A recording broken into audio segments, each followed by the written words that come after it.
This is Leadership in Action, and I'm Casey Cheshire. Join me as we delve deep into the passions, expertise, and experiences of Boston area innovators. Sponsored by the Boston chapter of the Entrepreneurs Organization. This is Leadership in Action. Recording to the cloud. Yes, that's right. That's what's happening. It's like the guy that announces everything they're doing as they're clicking it. And that's what I'm doing. I'm recording to the cloud. But what am I recording? An amazing episode is about to happen here. I can't wait to get into this. I can't wait to dive in. The guest today, he's an entrepreneur, a human-centered leader, and a industry expert in the healthcare sector and in benefits and healthcare. And we are going to extract all of his knowledge on the show today. I'm excited to get into this because it is a wild world out there, and it is constantly changing, and the prices and the costs and everything. He is the founder and healthcare benefits consultant at AMR Benefits Management. Andrew Roberts, welcome to the show. Thanks, Casey. Pleasure to be with you. Dude, I'm so glad you're here. It's a nice, sunshiny Thursday. Here we are, a nice little podcast. The birds are chirping. And so I want to pass you the baton and ask you to start the show the way we start every show. Smash this myth first. What is a common misconception about being an entrepreneur and running a business? Well, I think a common misperception that a lot of entrepreneurs, CEOs, CFOs have is that health insurance costs going up every year should not be a foregone conclusion. Absolutely not. So they don't, I mean, I've believed that. So you're saying it's not true. Like costs aren't always going to be going up in healthcare?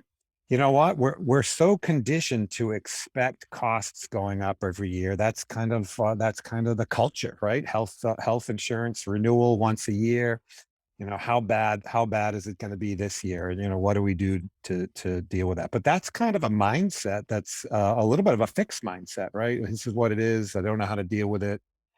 Insurance companies and my broker are doing the best they can. And, I guess if we can get away with a 7% or an 8% increase, that's, better than that 17% increase we got a few years ago, which was, horrible. But Right. so everybody expects it. And the truth is that there's kind of all kinds of opportunities to dig in on that and really get better results to the point where, hey, it's possible you could have a 20% decrease, but you got to be in the right box for that to happen. And oftentimes, the majority of employers are just really in the wrong box. We got to get them over to a different box. Interesting. Yeah. Well, I can't wait to dive into those opportunities. But before we do, just kind of picking apart why this is the case. I'm skeptical. I'm kind of a cynic sometimes.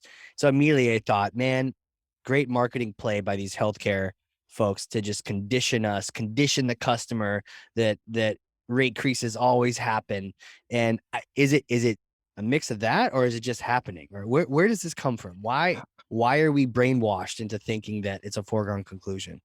Well, that's a phenomenal question. I mean, healthcare is about 20% of the U.S. economy.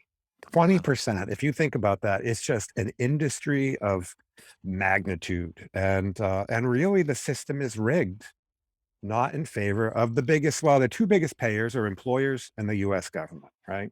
And the U.S. government, because of their size and power, really is able to control the market in some respect. Right. But the other biggest player, the other 50%, is our employers, right? They're writing all the checks. They're writing all the checks which pay for healthcare and subsidizing quite a bit too of the healthcare system, because some will argue that the public Medicare, Medicaid, pays so lean that if we want to get some fat profits, well, where we got to look outside the government, and they go to employers. So the problem is that employers are footing the bill and just don't have much control in the whole system. So it's a rigged system, not in favor of employers. So what has to happen is employers really have to turn the tables and take control back, and that's really, to some extent, what we're all about.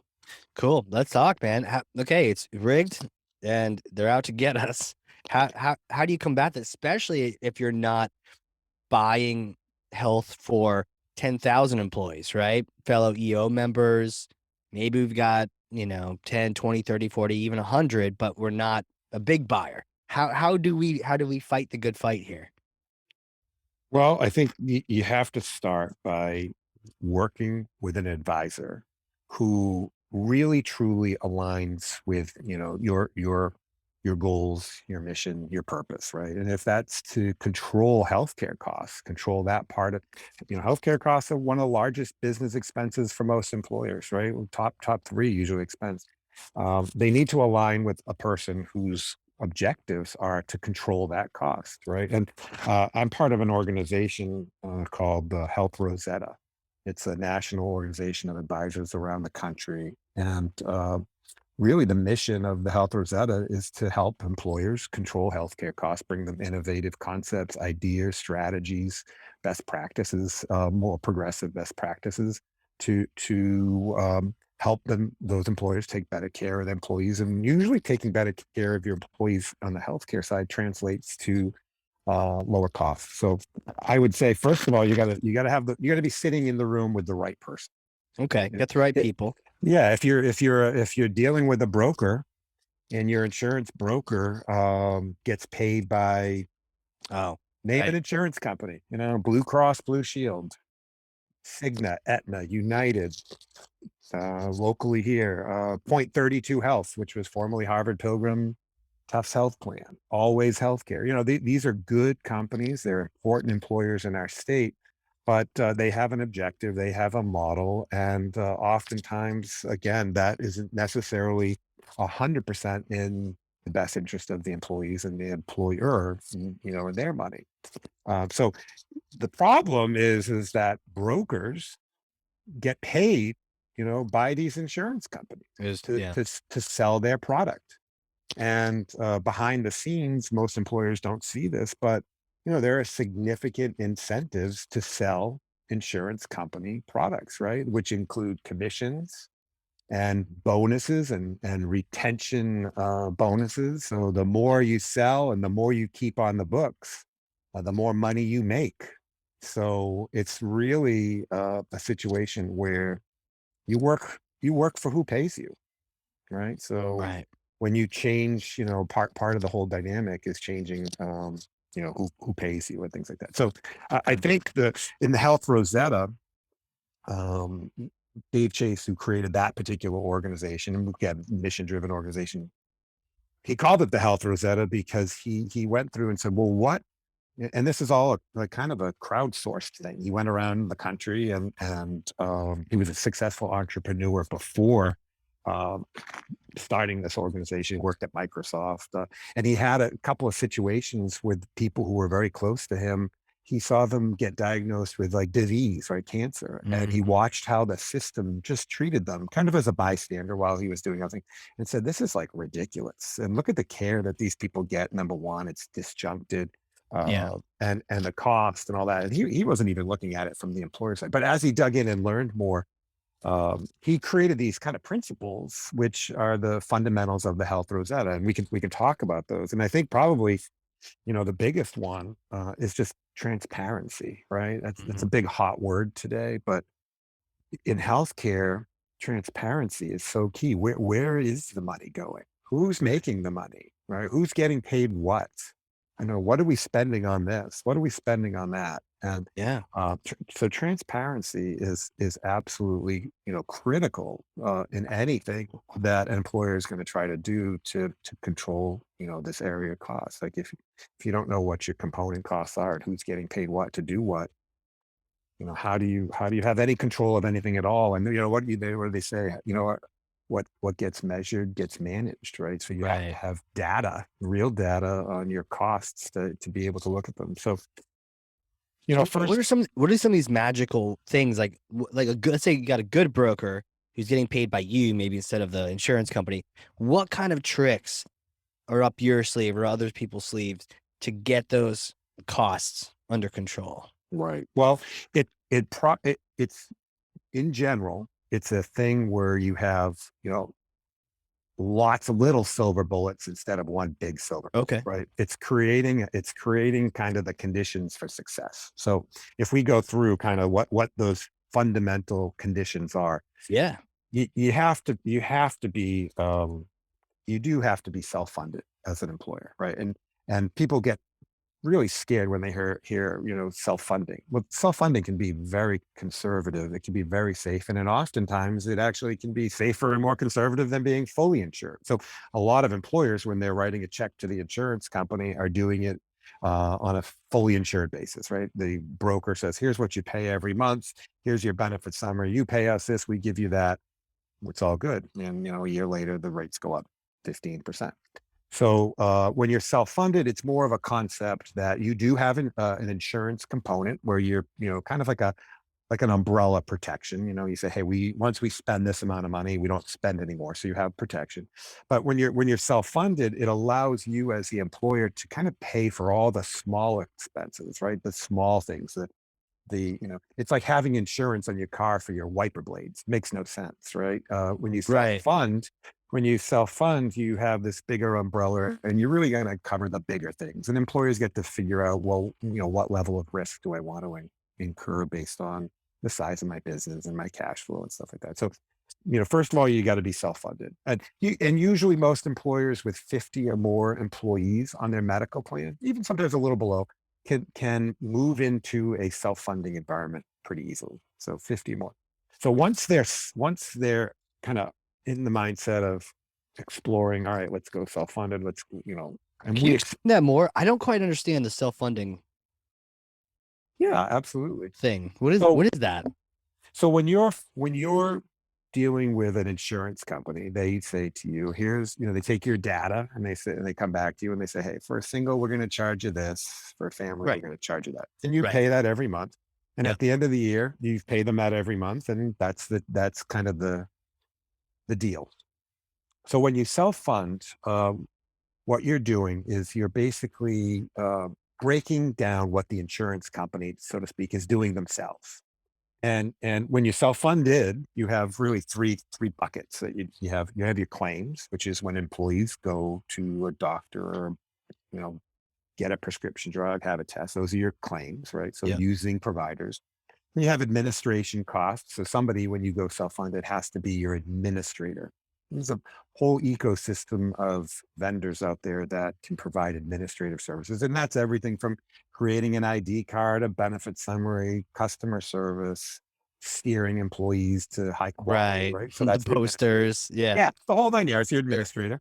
And then you have what's called stop loss insurance. And stop loss insurance it's nothing really more than a really high deductible healthcare plan, right? It's a really high deductible. So, when you're self-funded, a lot of employers at 50 employees will have a deductible of $40,000, for example. So they'll say, hey, everything below $40,000, Mr. or Mrs. Employer, you're responsible for all those costs for that member, that person on your plan. And anything above 40, we'll pick up, right? And Okay. so that's called specific stop loss insurance. Okay. And so large employers will have a 250,000 or a $500,000 deductible. Little employers will pick a much smaller deductible, something that's palatable to them, 40, $50,000. So you have protection on each individual on your plan, but then insurance companies that sell this type of um, specialized insurance also will sell you what's called an aggregate policy, which is an aggregate of all your little claims. So if you think about it, you have a company with 50 employees, Yep. and Frank, he doesn't use much care, takes a prescription drug, goes to his doctor. He might only incur $2,000 in expenses. Right. Mary, she's similar to him. Maybe she had to have an MRI. Her knee was bothering her. So maybe she was $4,000 a year. But then, we'll put poor Frank. Frank, his lower back has been killing him. He has a horrible stenosis problem. He has an MRI, then has to have surgery. And then unfortunately, the surgery doesn't work and he has to have another surgery, which is Yeah. often the case with back pain. Months of PT. Yeah. Yeah. And lo and behold, his costs add up to $65,000, right? Okay. All in. Well, if you That's have pretty good for back surgery too. yeah. Maybe it's 650,000. What do you think? I'll put up a little bit. Oh, well, not in our world. I'd like to see that done for less, but we can agree. talk about that. So in the situation we're explaining where the employer has a $40,000 deductible for that person, right? The most that the employer is going to be at risk for is 40,000 on that individual. And then the additional risk, that 15,000, 20,000, whatever it comes out to be, will be covered by the stop loss insurance company. And then, so you know what your risk is on any one individual. And then you'll also know that at the end of the year, what your risk in total was. And these terms are kind of created beforehand. So you can create the box. You can say, okay, stop loss insurance with this level deductible cost me X. And these are all like, a fraction of the total cost, Yeah. because claims really is like your big cost. And, you know, your aggregate insurance is kind of what protects you like on the overall basis. So when you add up Frank and Mary and everybody, you get the 2 grand from one person, the 3 grand from another, and then the 40,000 from, Frank. Then you add up all those things and you just, as long as you know what your terms are, you know what your cap would be. So, your cap on an individual, your cap on the whole company. And that Okay, so that whole company cap could be lower than the 40K for everyone. No, no, because it'll generally. So if you had a 50 person company and your total gross healthcare spent total, so that's the administration, the stop loss, and everything was, for example, $1 million, like all in your whole cost of healthcare. Your claims are probably somewhere in the $600,000 range, 700,000. Your expected claims. Yep. And we see that ahead of time. We get a feel for what your expected claims are. And then what the stop loss and aggregate insurance company does is they say, well, we expect your claims to be around $600,000. So what we'll do is we'll put a cap on your claims at $700,000. And that's what that aggregate. So they're saying, hey, we expect you to be in this range, and we'll charge you a little bit of money to say if it goes over, 700. And they always like to have a little corridor from what's expected to. Oh, gotcha. So that's what self-funding is. So it's basically just taking on the healthcare Oh, gotcha. Because delivery. that the claims, that number is still low. No one assumes that everyone's going to hit 40K. So you don't assume you're going to hit 50 times 40, right? That's right. Right. Right. So what they're saying is we can further protect you to make it more predictable. 40 times 50 is what, right? So right. If it was $2 million, right? You go, why would I ever do that? That's crazy. So what the actuaries, there's some great statistics that you can even just think about as you're noodling this around. Like 5%, 10% of your population probably drives 60% of your claim costs, right? So you're going to have a couple of people who are high cost claimants that have, less than desirable things going on. And then a bunch of people who are just, routine physical, take a drug, maybe they right. need to see a specialist. So that 40K deductible for everyone will keep it to 2 million in costs.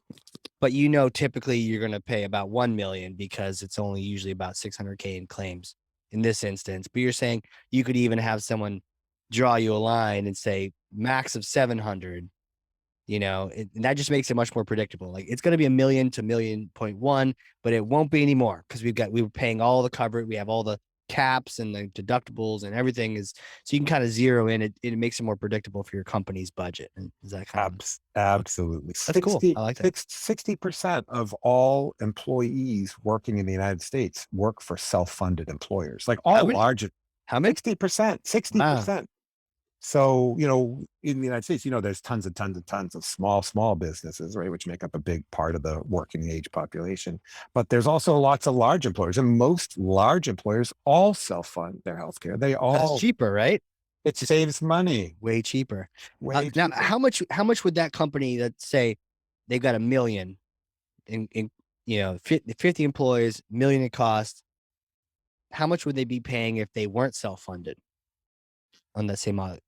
If they're generally, buying a plan, just in general, if they're just going through the motions and just doing the most basic stuff, I mean, probably at least 10% below what they're, and not doing anything high performance, right? Just generally self-funding, probably 10% less than what they would pay fully insured, right? And okay, so fully insured, that company might pay million and 10, or 1.1 or 1.2 versus 1 if they're doing it themselves? Just so you save a good 10% at least if you're self-funding. At the very least, you're hoping for that. At the least, right? It seems like you'd save a Yeah, lot more with this kind of thing. it again, it goes back to creating the conditions for success, right? Gotcha. Four out of 5 years self-funded, you're going to win. You might have a year where just claims are horrible, but you put the protections in, Put the so protections in. Yeah. they're So if never it's that bad, horrible. but you knew the extent of how bad it could get, and it got there, but it didn't go any further. That's right. That's right. Right. And the other 4 years, you're sitting there going, "Wow, I was the smartest person ever for doing this." Now, So for self-funded, are companies still making people contribute to it? So depends. It yeah. depends. I have a client in Braintree, Massachusetts that I met. The CEO of the company reached out to me and said, I just got I won't name names and I won't name insurance companies, but he said, I just got like a 25% increase from my insurance company. And my broker's telling me, what are you going to do? You have sick people. It is what it is. Right. And they were literally kind of just with their back against the wall A going, broker just wow, got a bonus, right? it's nice to get it's nice to, if, it's nice to get a 25% increase in your pay, Right. where's the incentive to do much when especially if you work for a big brokerage firm Right. and a lot of the revenue that comes into that brokerage firm is that bonus check that comes in every April, right? You sit there Yeah. and That hush money. you start messing with that formula, and I can tell you, you're not going to be the person that they're smiling at the water cooler, right? Right. So that particular CEO said, "We got to do something. Let's try something." And we built that person, him, a custom plan. We did some really progressive things. How many employees range ish? He had about 80 on the medical Okay. plan, Above your 50, right? above our 50, so solidly there. We're kind of wrapping up the third year. He saved $1 million in 3 years. Wow. So he was paying the carrier like about 1 million. It was going to go up to like 1,250,000. In the Yeah. first year, we saved like 30% in the first year. And the second year, it tracked right there. So the carrier would have just increased them at 25%. Yeah. And then, maybe they would have felt like, all right, we got them that year. So let's just give them a nominal increase the next year of 7 or 8. Like, 7 or 8. Yeah. that'll look awesome compared to the 25. And so it just keeps compounding. So our goal is to let's see if we can really move the needle downward by self-funding. But self-funding, as I was saying, you need the full transparency, right? That's number one. If you can't work in a world of transparency, forget it, right? So you got to create the conditions where you have transparency. You got to be self-funded for that to happen, right? To have that transparency.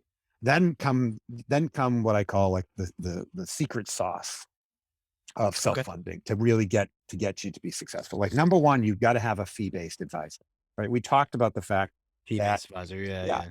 Yeah. who's paying me? I want to be paid by that client. I want to look them in the eye, and every decision I make is 100% in the best interest of Yeah. uh, that client. Your rate Because doesn't increase or decrease based on how much money you paid, or maybe it gets better if you find me a better rate, but it doesn't get better if I pay more, right? So it's like a flat thing. yeah, so I work for that person. So nobody is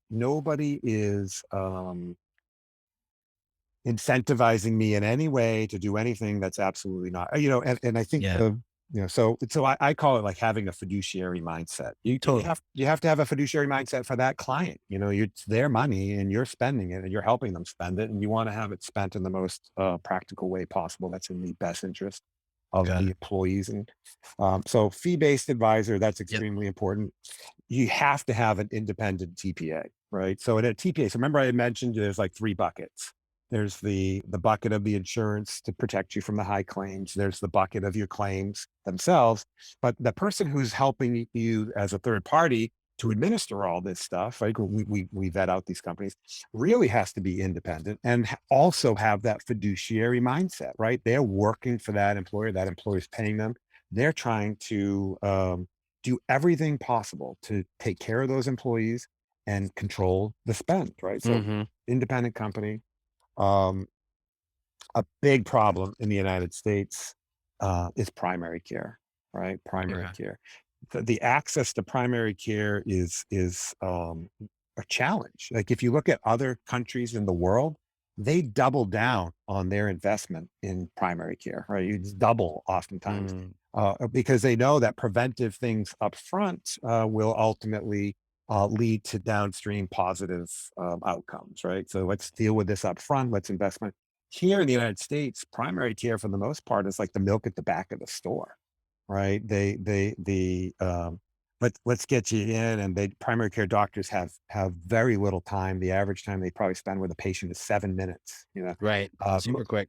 there's a statistic that usually within 30 seconds, like of being in the primary care doctor's office, you lead off with like what you're doing, and you get interrupted by the doctor because they're trying to move you along. Okay, it was good to know that you had a great day yesterday, but like, what's your problem? Let's get it done, because they have no time. Yeah. Because they have no time, they have to refer to specialists. They have to kind of feed the machine, and Yeah. which is whoever owns them, a hospital, et cetera. So having better primary care super important. Um, and then there are other things, right? Yeah. Yeah. What are these other magic? Self-funding sounds like a great, not a magic trick, but it's a great, silver bullet to your point. What are some of these other bullets that a good broker would bring up?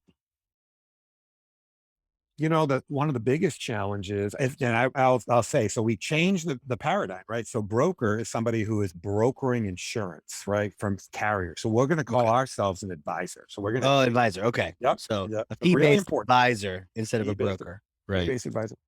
Uh, Truly, what's missing in our system is advocacy, right? Employees need advocacy, somebody who can help steer them to the highest quality care, and handhold them through like pretty much any type of a medical situation, right? The average person has no clue, where to go for, arthroscopic knee surgery, right? They just Right. get pushed around. Go, I love Dr. Smith. Well, Dr. Smith might be a really crappy knee surgeon, right? Yeah. His or her outcomes could be really, poor quality. So advocacy and steerage and hand holding is extremely important, and that helps get people to the right providers. Um, Yeah. it's because that the incidence of misdiagnosis and mistreatment in cancer is like 30%. So, if you're an employer and you're writing checks for people's cancer, diagnosis Oh, and treatment, interesting. I see how that ties in. but Yeah. do you want to measure twice and cut once, or do you just want to let the system, when you're writing the checks, do you want the system as it stands to just do you want employees going down the river without a paddle, or do you want employees being guided by experts who have that employee's best interest at heart to make sure they get the highest quality care? And That's interesting you bring that up because I've seen bad advocacy programs um in some like associations. Oh, here we call this place and they'll help find you the right person, but it was free. And so again, I don't know. I haven't been very pleased with that. I've gone out myself and hired an independent physician just to be my advisor on a particular case, for a family member. That worked out well because to your point, that was more of an advisor role than and there's no brokerage going on, right? This guy's like, yeah, I've been doing this for 30 years. Let me tell you what's up. I can talk doctor. But I see now the benefit is the company there's a reason to advocate. So I mean, of course you want to take care of your people, but the problem is then, who's getting paid, who's paying who. But I see if the reason is, hey, better medical care equals cheaper costs for you in the long run, then it's a win-win. And I feel like with that in play, companies, there's like an incentive to do it. So it's like there's a moral incentive, but there's also like a financial incentive. So that's like a perfect combination. Wow. yeah, yeah, and what people don't. This is another myth we could start off with. This is Yeah, smash it. is that there is a misnomer that if it costs more, it's better. Right. Not true. Not true. In general, there's an inverse relationship in healthcare. Oftentimes, the lower cost stuff actually is better quality, right? Very simply put, a really, really great surgeon who does, 10 hips a day is able to get somebody in and out of the operating theater quickly, efficiently, probably with a lower infection rate because they're just really darn good at doing Yeah. hips, right? So who do you want to go to? The doctor who does, 2 hips a week because he's a general or she's a general orthopedic. They do a shoulder, a knee, and we do a lot, Now you You want the know, hip machine is what you want. you want the Yeah. machine, Yeah. I had a hip replacement done. I'm a younger Did guy, you? but yeah, I was younger and I had it done at, give a plug for the New England Baptist. Okay. They are a machine. They are an orthopedic machine. They know what they're doing. My surgeon did probably 2 or 3 hips before mine and probably 3 or 4 after mine. Well, that's what you want, right? He's in the stride, right? You don't want to be the first one of the day. You want to be right in the middle where he's like feeling good. You don't be the last one either, but right, It, put me it, right in the middle. it won't even matter. When I had my hip replaced, it was a little before I knew all that I know now. And Right. so, just we'll call it pure luck. He happens to be probably arguably, the number one or number two hip surgeon in the state of Massachusetts, probably in New England. His data is unbelievable, the quality data that comes out. So I didn't know that. I was referred to him by somebody who I really trusted, who was in the know. So it just happened. But when you shake this man's hand, you literally feel like you're shaking the hand of a mason or a bricklayer, somebody who's got these big hands, powerful, rough, because that's all he does. He works with his hands all day long, getting hips in and getting hips out really efficiently. So quality is important. And when he's able to effectively produce that level of quality, that often, right? He's able to lower the cost, right? He's not in the operating room as much. So you want your employee to go to that doctor for the hip replacement, and you want to find the equivalent one for the knee. N- n- You know, that particular hospital is also very aggressive in their pricing. So would you Right. rather go to a doctor at some local hospital, that might have a great parking lot and it might have a good cafeteria and be real convenient to the house, but that surgeon's really not doing those number of hips? Or do you want your employee and the cost is, say, $30,000 for that hip replacement? Or do you want him to go to the one who does 10 a day, 4 days a week, and the cost is $20,000? But No brainer. employers have not kind of got involved with that. And not that they have to get too deeply involved. They just have to put the systems in place that take care of these things, so Right. that will translate to value. So advocacy to quality is critically important. Pharmacy strategy. So 25% of healthcare claim costs the pharmacy.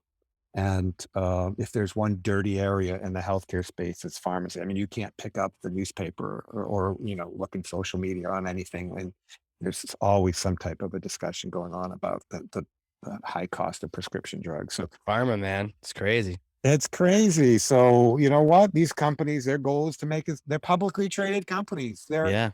Their goal is to make as much money as they can for their shareholders. They're doing their job, right? They're really Right. smart people who work at these companies who figure out how to extract money from employers, right? So you've got to have some kind of a strategy where you are pushing back on that.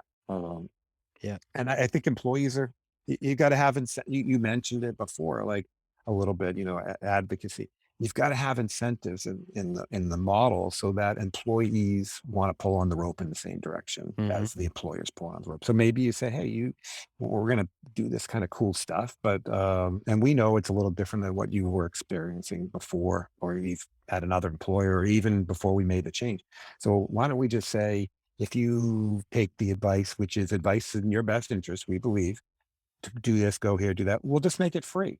It'll be no cost, right? So that's a win-win. If you want to do what you've always done, go down that river without the paddle, go get the knee done from a B or C quality doctor, that's your prerogative, but you're Right. going to pay. You're going to pay. So the deductible will apply or something like that. Right.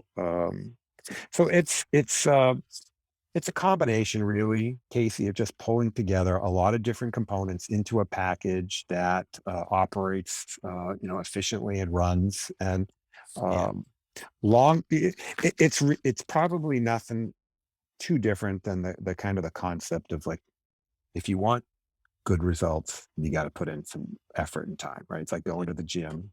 It's like getting off the couch, right? We can all sit on the couch and click through channels, but and that's like just the status quo, right? That's Yeah. kind of the default choice. Oh, why don't you just Right. relax or do that? So if you want better results as an employer, first of all, you have to know that there are options that exist that you should be exploring, Right. right? And so that's a mindset thing, right? Having knowledge. Have the right mindset. Yeah. What about our friends sub 50? Sounds like 50 is that sweet spot for getting some self-funding going on and some other things. Do you any tips and tricks for the folks that haven't got to that point yet? They're not ready for self-funding? You know, that's a great question. I think first of all, some of the models, the thing that precludes some of the below 50 to some extent is that stop loss component, that high deductible, that $40,000 policy. See, so if you're a company with 20 or 30 people, give or take, um, you would probably feel more comfortable with a $20,000 deductible, right? So, Right. so the marketplace really isn't that mature on those. There are vendors out there, but as an advisor, my concern, I like to sleep at night, and I know most HR people and CEOs like to sleep at night. So, I haven't really particularly seen vehicles that are amazing below 50. There are some, but I think the smaller employer, if they're not going to ever get to the over 50, um, there are still things they can do. There are some insurance companies, they're maybe not the brands that you're ultimately seeing day in and day out here, but there are some that have some strategies where they will get into kind of like an agreement where they'll say, "Hey, we will show you your claims data." So there's some little level of transparency that you didn't maybe have before. Or they'll say, "Hey, if you're running so fantastically well, we'll actually give you back money." Right? We'll say we'll take that claim bucket, and if it's running performing better than we expected, we'll give you like effectively a surplus refund. So there are some opportunities, and we have a lot of clients that were kind of in the traditional HMO. You just pay it and take your 8 to 10% increase year after year, and we've moved them to some of these more you know progressive models, and they've been happy. It's not it's the system is rigged, right? So only when you get larger can you really have that full opportunity to spread your wings, so to speak. And What about like group buying with like a PEO? yeah, think about, so as we started talking in the beginning, right? The idea of full transparency, all these component things that we're talking about. Well, if the PEO ultimately is just using an insurance company as the mechanism behind, the PEO, right, to fund the healthcare plan, right? Manage and fund the Mm. healthcare plan. You're oftentimes you're right back in the same boat as you were if you were, fully insured with your carrier. So, if you just, pick on any insurance company, if you're just buying fully insured from them as an employer, and then if you're getting that same product through the PEO, you're effectively getting the same thing. Could there be some administrative reduction in efficiency? Yeah, but when you look at it, the big bucket is claims. So I'm just going to pick on XYZ insurance company, right? XYZ insurance Yeah. company, the big bucket's claims. So if you're directly contracting with them, the claims don't go down when you're in the PEO. The only thing that goes down when you're in the PEO might be some administrative costs. So you might see some small reduction in 2%, 5%, 3%, Right. but you don't have any of the trends. So not really a silver bullet as far as I can see. Interesting. Interesting. So gotta grow that size, be a bigger part of things. Um, For the yeah, moment, for the moment, for the right? Some moment. of these models, I think, will move downstream. I think the biggest movers and shakers are small employers, right? And when I say small, they're the companies with 50 to 250, 50 to 500 employees, right? They're not so big that they have people spread out all over the place, and they feel like the change is going to be overwhelming. Mhm. The smaller ones in that 50 to 500 market typically are single site, multi-site, but pretty regional, and they have good ability to communicate with their employees and to share. Hey, this is what we're doing. This is why we're doing it. We want you to, be part of this, and when you ask yourself, well, as a CEO or a leader of a company, what am I doing here? Why am I doing this? I mean, it is usually there's three reasons. Like one, I want to take better care of my people. Like if I can do something to help steer them to higher quality healthcare or get them better health care, I want to do that. If I can do something to help protect their paycheck, right? I mean, if you're a manufacturer in the state of Massachusetts and you have hourly employees earning $25 an hour, there's no money in their paycheck for another health insurance increase. There's no money Right. for a deductible increase. At a $2,000 deductible, if you're earning $25 an hour, you're functionally uninsured, right? They don't. There's no bandwidth in their income to spend on that deductible, right? Right. So That makes sense. protect their health, protect their paycheck, and really long term protect the company's bottom line. Sure. I mean, we move from our people. People are the most important part of the company. So it's you gotta take care of people for sure. So I love to shift gears here. I mean, this is fantastic. I love to just, quick question for you. Like, where do you go to learn things? Do you have any favorite books, any podcasts, any things that you've been reading lately? Uh, that's a great question, Casey. Well, I I'm would. full of great questions today. You On are full top of of it great too. questions. Well, let's. I can take this one as a two-parter, actually. So I would Yeah. say, y- if people are listening and they have any interest in it at all with this, and they want to learn a little more, the guy who founded and started the Health Rosetta organization. His name is Dave Chase, and he wrote a book called The CEO's Guide to Restoring the American Dream. Right, and Mhm. Dave argues it's his thesis in the book is that basically countries, we in the United States have gone to war, for things that are less than what's going on with healthcare, right? And this kind of stagnation of the middle class's income, really a lot of the money people have been getting raises, but a lot of those raises have been eaten up by healthcare costs, right? Interesting. So Dave's book really is a phenomenal, relatively short read about just healthcare, all the things that I'm talking about, and really how to rethink this and get the juices flowing so you can do these things at your organization. So I would say that's just a great read. I'd highly recommend it, and it was pivotal in helping me get traction to go get my master's degree in healthcare finance. Right, I read the book. I Wow. was like, I want to do this stuff. This is beyond cool. It's taking care of people. It fits with my business model already. So I can't talk enough about that book. I would say what am I reading right now? I'm reading a book called No Ego, No Ego, and Wow. which is another one a client of mine recommended. He's a leader of a company, and we were having lunch, and he said, "Have you heard of this book, No Ego?" And I said, "No." And he goes, "It's so cool." And it fits a little bit, and I'll share what the premise of it because maybe somebody will say, "Yeah, let's do it." We all, and this could be controversial, so Oh I'm yeah. reading the Let's book. get after it. So Yo, Boston, let's go. the concept, and it may be controversial in my mindset. Like, so Okay. I do employee benefits, right? And we're Yeah. always like, hey, what can we do to take care of all these people? And what can we do? Like, we want to do programs to improve employees' well-being, and we want to a million different ways. They're always like, how can we take care of our employees? And to some extent, what the book talks about, which is again very interesting, is that look, it's like the 80-20 rule, though. 20% of those people generate 80% of the results for your business, right?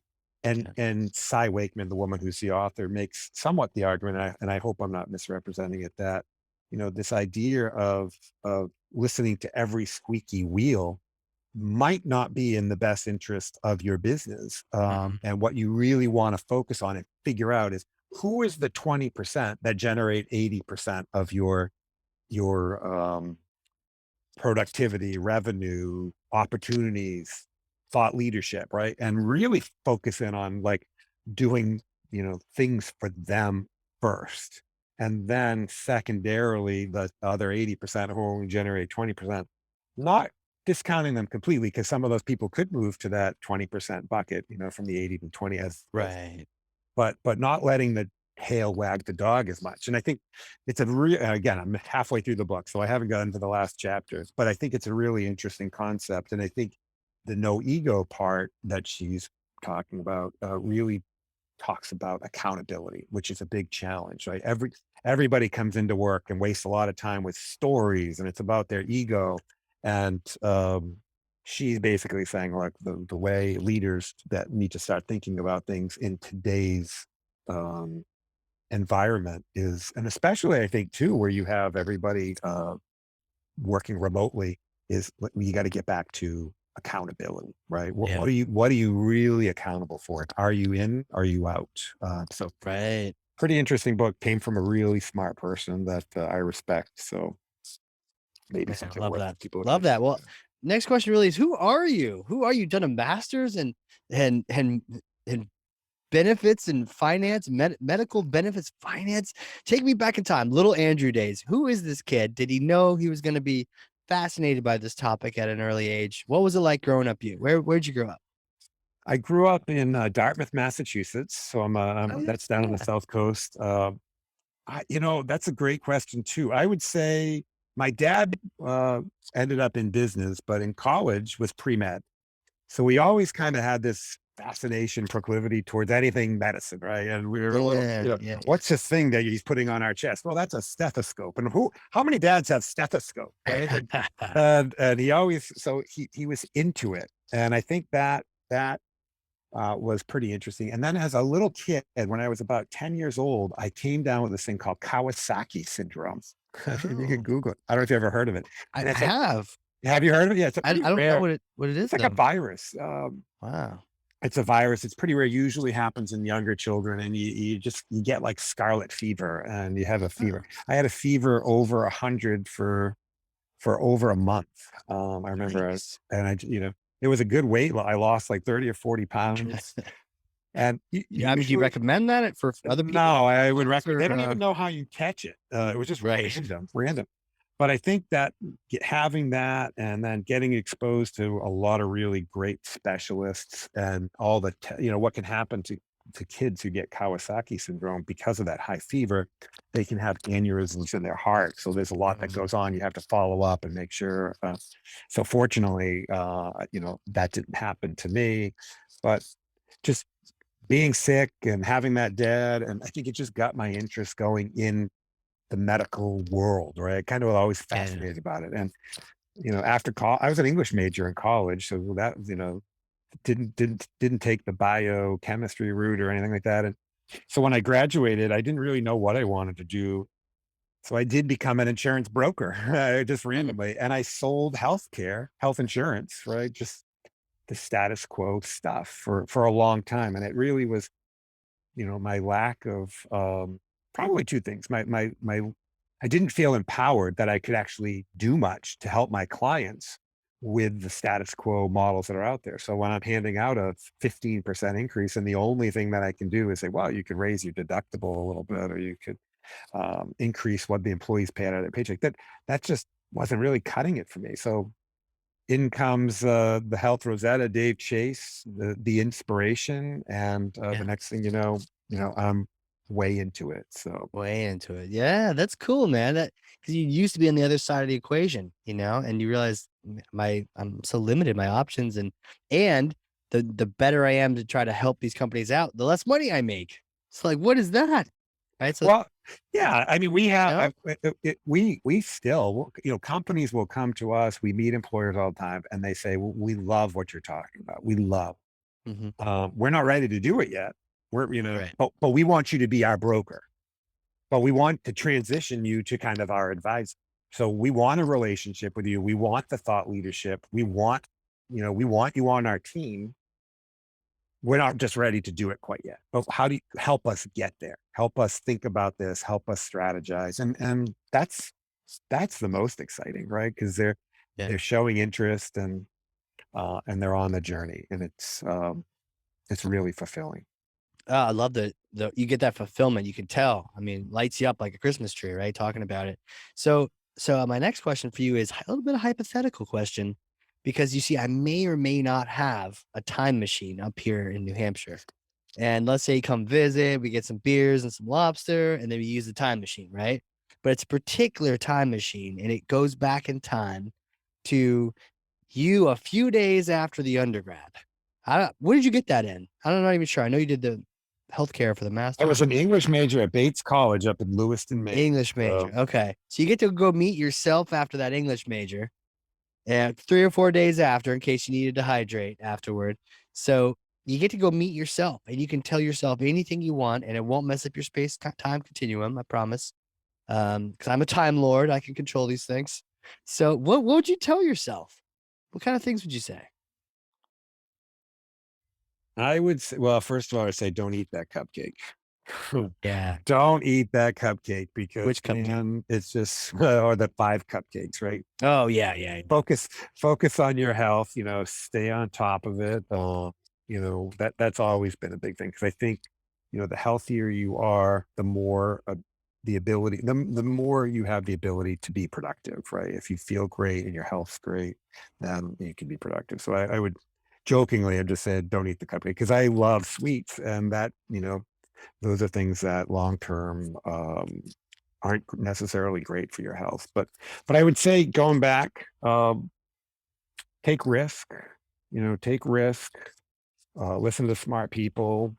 I was at so not too long. I'll give credit where credit's due. I was at a Bates kind of networking function, and some alumni who were pretty successful kind of shared thoughts. And there was a guy named Bruce Stengel, who was an older alumni, had a very successful company in Boston, and I remember him sitting talking to a bunch of us graduates, and we're all bright-eyed, bushy-tailed. We're all recent grads looking for that, advice, and we're all starting our careers. And Yeah. I remember him saying, like, he goes, "If I can give you one piece of advice, is be a student of business. Be a student. Don't give up learning. Continuously push yourself to learn. Continuously push yourself to grow, and read, read, read. Just figure out kind of what you like, and just dig in and dig in and dig in more." And for a long time, I did that, and then I kind of took my foot off the gas, and I just was like, I mean, making a good living in that rig system. I used to say, well, this I can make this to the end finish line, Right. I can and take then this to the end, but probably not yeah, as fulfilling, right? Not as fulfilling.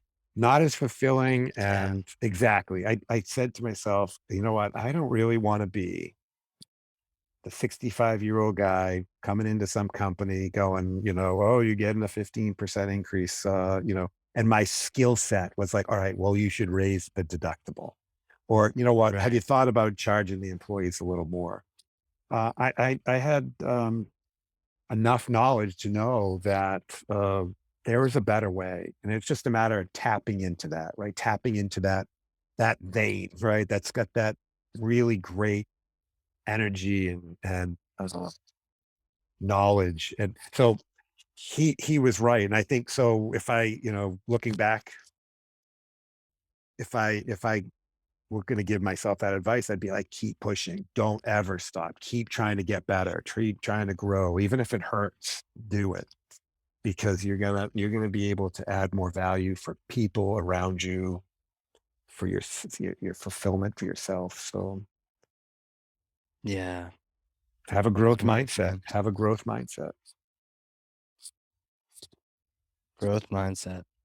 That's another Oh, fantastic book. I mean, I was introduced to that book probably 3 or 4 years ago called, I think it's just called Mindset by a woman her name is Carolyn Dweck. She's a PhD, Carolyn Dweck, and it's just called Mindset. And for, for leaders of companies, which I'm going to guess is mostly the audience, oh yeah. you're, you're a leader and you deal with people, and your ability to kind of think of and analyze the mindsets of people around you, your own mindset, and do you have a fixed mindset or do you have a growth mindset? And she kind of really lays it out very, very well based on a lot of science in her book, Mindset. And you can just sit there and go, okay, I can see how my mindset's fixed and it's holding me back. Or I can see how that person has a really fixed mindset and I need to address things differently to make them see opportunities Oh so they wow. can maybe get out. Yeah. So I would say no ego. Good book, The 80/20 Rule, and that Mindset by Carolyn Dweck are just Oh yeah. I even just looked up. I'll have to do the ego one. I looked up Carolyn's book, $8 on Amazon. Like, come to Papa. Placing my order right now. I get it tomorrow for free. All right, free shipping. Done.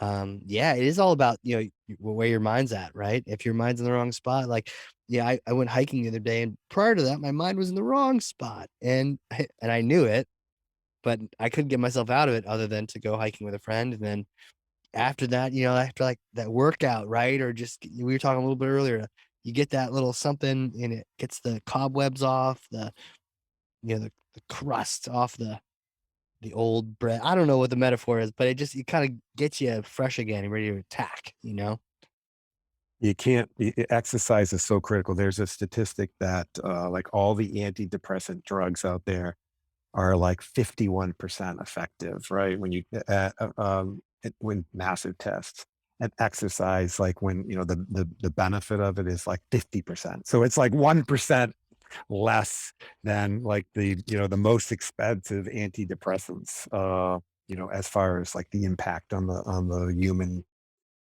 biology. So, you know, getting out and moving is so positive in so many Yeah, different and you ways. can take the exercise pill as much as you'd like.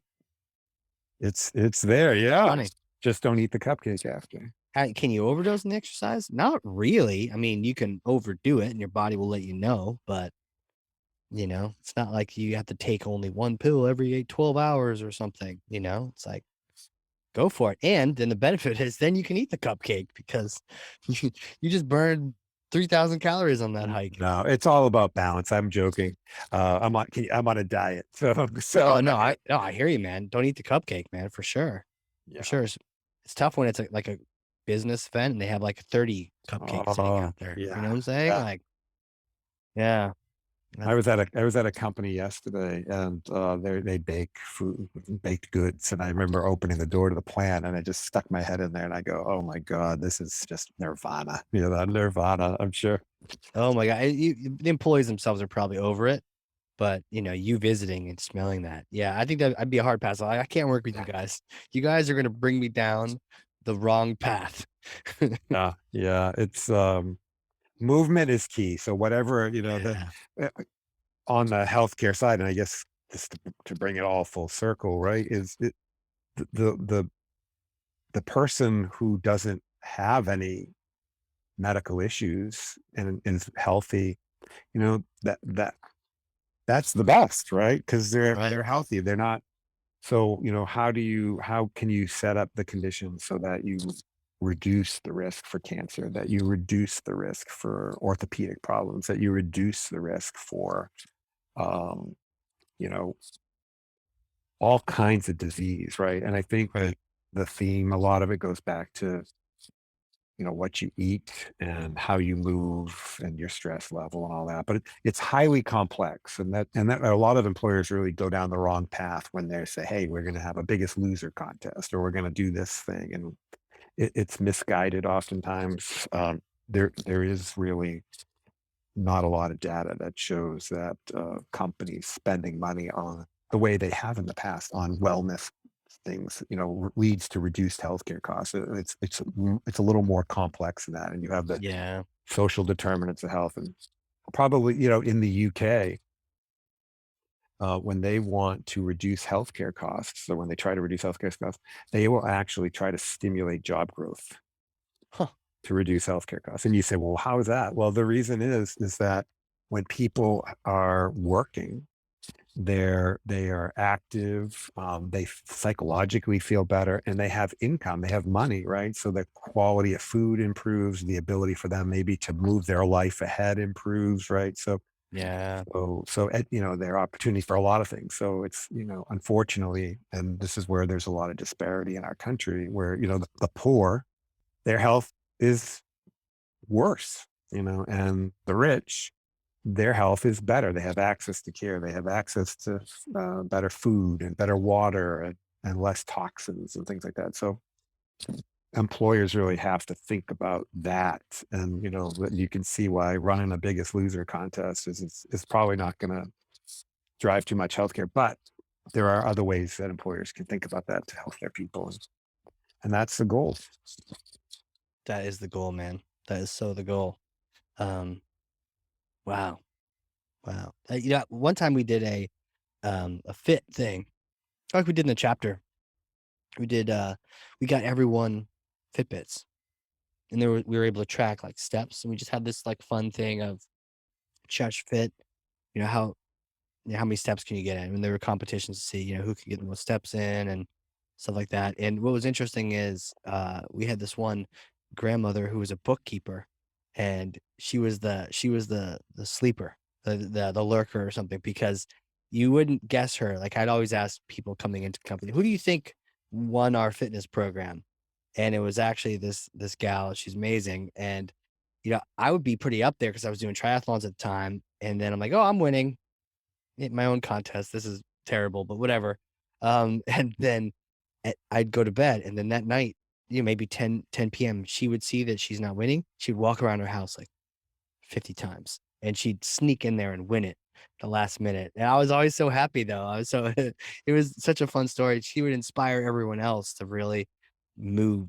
But you're right, getting them started moving is one thing, but then addressing the complexity of why you're off balance in the first place is like a bigger something more to it. It's a more personal exploration you have to take, but at least you can get people moving, but then hopefully they can take the momentum and run with it. Yeah, the problem is that most of the time, and I can't remember the scientific or the term for this, but most of the time, the people who start moving when you put those programs in place are the people who are already moving already. Right. So the couch potatoes, you don't get them, Right. So, and there's a word for that. So like of your population, if 30% of you put a program in place of 30% who are already moving, are the first ones to sign up. They're the ones getting the rewards. So you didn't really accomplish anything. And an interesting thing I remember reading about Fitbits, because I, like everybody else, bought one and started like trying to track my 10,000 steps.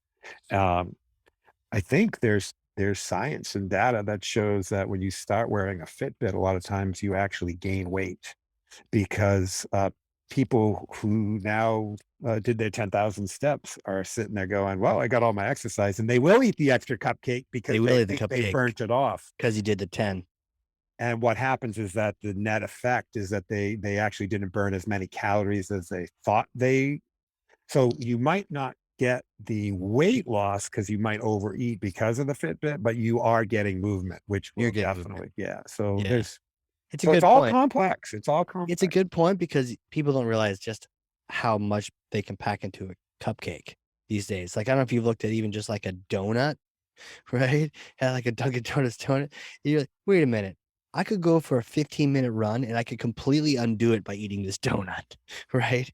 Like, it doesn't make any sense, but it's not on level with it with reality, because yes, you could literally undo that by eating that extra or eat that cake, and now your deficit is completely wiped out. It's really bizarre, with just all the calories packed in to those food groups. Right, right. And so, all this thinking and talking and complexity, that's what I love. Yeah.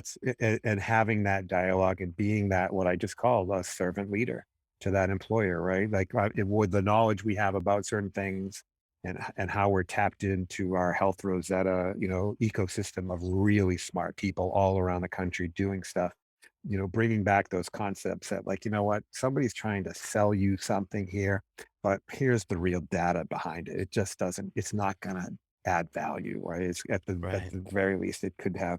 There's a thing called iatrogenesis, and iatrogenesis is like where you actually do something and you do harm to people, right? We don't want any iatrogenesis. We want to have, things that are proven to be positive. So employers, a small employer, they are overwhelmed with laws and rules and the great resignation and so many things that they're dealing with, right?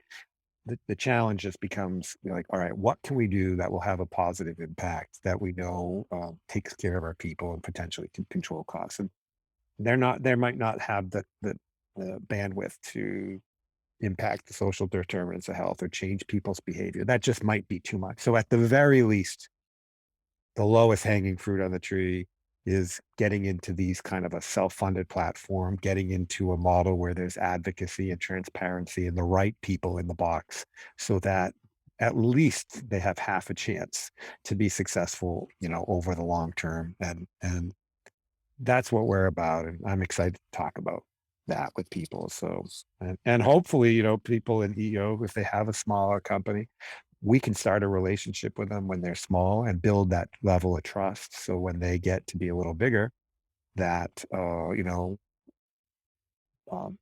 good things can happen. Right. So true, man. Well, dude, this has been fantastic. Where can people connect with you? They want to reach out, professionally, socially, all those things. Connect with you, your company, talk about getting an advisor versus a broker, all those kind of things. The easiest probably way for somebody to reach out to talk to me is to email me. So A Roberts at amrbenefits.com. Okay. A Roberts and my website, amrbenefits.com. I'm on LinkedIn, Andy Roberts. Um, my mobile, I text most of my clients. I text a lot because we talk a lot. 781 That's the mobile number. Text me and say, hey, want to chat. I feel like I'm swimming in a pool of jello and Yeah. that I don't, how, I know that feeling. what, and oftentimes that can lead to cool things. We don't, we want to help and we want to add Yeah. value. So if we're not helping and we're not adding value, then it doesn't make sense to do anything. Awesome, man. Well, that's some great ways to contact you right there. And you know what? If people enjoyed this conversation and they got a sense for who you are and the fact that you actually care and your sense of fulfillment is from helping these companies help their employees, then they should definitely reach out and contact you. With that, man, thank you so much for being on here. I learned so much. There's things I'm only slightly embarrassed to not know about, and I'm glad that I learned about them here, and I hope everyone else did too. But the idea of self-funding and talking about the idea of the brokers versus the advisors, and just where all the costs go, the claims, the admin costs, and the fact that there's insurances to help cap those things so that it doesn't just run out of control. Man, I learned so much, and I really appreciate you being here. Well, thank you for having me, Casey. It's a pleasure. And I hope it added some value for you and for the listeners alike. Thank you. Absolutely, man. It really did. And for those listeners, if you learned something, and I freaking know you did, because I literally have 2 pages of notes front and back over here, then share this episode with someone else. That's how you can be a thought leader. And maybe you can have an impact on you. Who knows? You share this with another CEO that you know, and they have some employees that really could benefit from just being taken care of the right way. And maybe you can connect those dots just by sharing this episode. So, anyhow, share this thing, get it out there. And with that, Andrew, thanks again, man. I really appreciate it. Thank you. All right, everybody. This has been another exciting episode of Leadership in Action. We will see you all next time. Leadership in Action is sponsored by the Boston chapter of the Entrepreneurs Organization. As the world's only peer-to-peer network exclusively for entrepreneurs, EO helps transform the lives of those who transform the world.